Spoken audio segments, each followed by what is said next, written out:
maybe I should come closer. Your daughter looked. Sorry, people, if this is not going to be fully edited, that we just had a rising musical superstar, shall we say, or voice of a superstar, anyway. Yeah.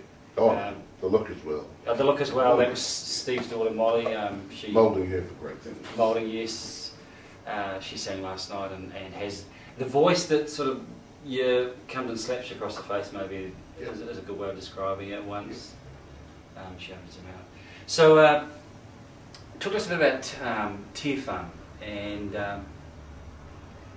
this, maybe the significance of your experiences, Derek. Of you spoke, I think it was Manila, and maybe also as the importance for us as Christians of, just as Jesus incarnated himself into our context, the importance of Christians, particularly those Christians who in the West who are more prosperous about them connecting and putting themselves. Because it seems to me, as you sung that song, you talked about flying. The further we're away from the context, and as we look at things from afar, the less likely it is to be able to really truly impact us. So maybe if just your thoughts on Te Wham and the importance for us is to really engage in the context of what they're doing, and also just even the wider context of connecting with our fellow man. Yeah, well, I mean, I got involved with Te Wham years ago. Steve and I both, when it was just a little ma and pa operation, really, and it's really grown. But yeah, over the years, I've had the chance of going and a lot of what they do in a number of different places, and it's a real jolt to your sensibilities, really.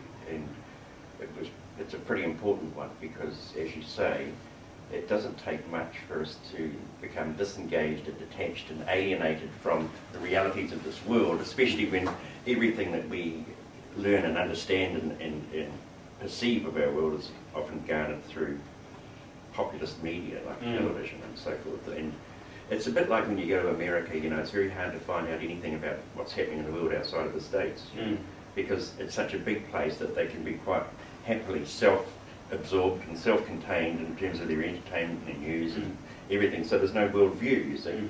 And it can be a bit like that in the West, especially in the church, you know, because we sort of pretty self-contained and we sort of smoke about how flash and groovy we are and all that sort of thing, and forget that in the wider context of the world there are millions of people who are extraordinarily God-fearing people who live under persecution and who suffer and who are impoverished and disenfranchised, and God loves them too, you know.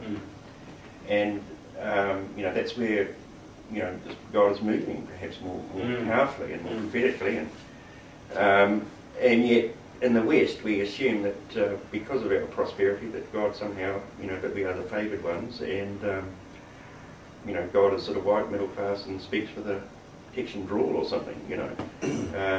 But that's not true, you know. So I think if anyone has the opportunity to be confronted with just the enormity of the issues out there in terms of poverty and people being disenfranchised and people being still living in slavery, you know, we watch a Wilberforce film and assume that slavery was abolished 200 years ago. Well, it's alive and well. It just comes in different guises, you know. And that should affect the way that we consume and you know, how we regard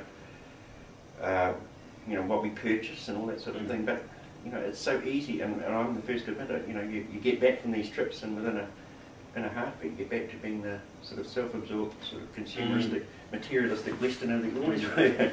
So it's just something we've got to keep in front of us all the time. And I think that's the good thing about doing these tours, is that we're just gently reminding people of, you know, the harsh realities out there, you know, and just sort of just giving ourselves as well as others a little bit of a wake-up call, you know, and confronting our own excesses and our own petty agendas and all that sort of thing, you know.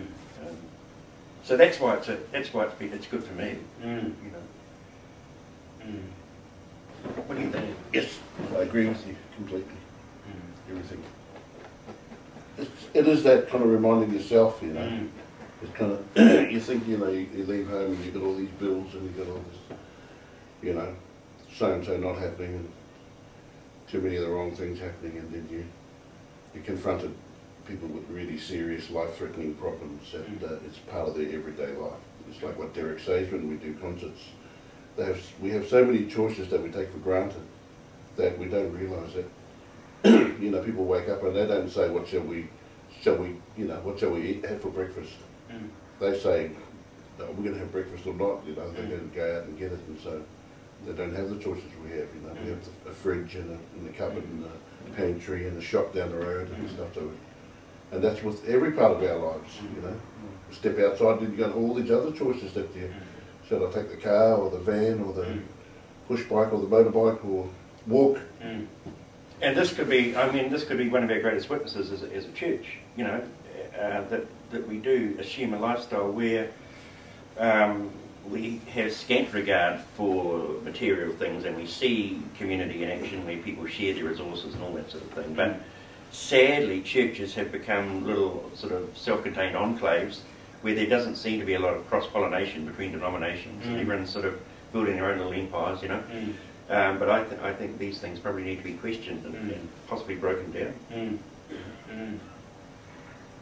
So if people want to connect, visit Tefund online at tefund.co.nz, or there'll be a number of other agencies around the world who are partnering with organisations.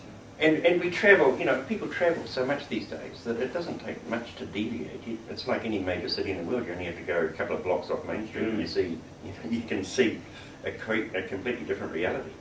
And it doesn't hurt us sometimes to spend a bit of time in a country perhaps that is not less exotic. But en route to Disneyland, we could probably pop in and see something nice, you know, and have our sensibilities jolted a bit. You know? Indeed. There's no way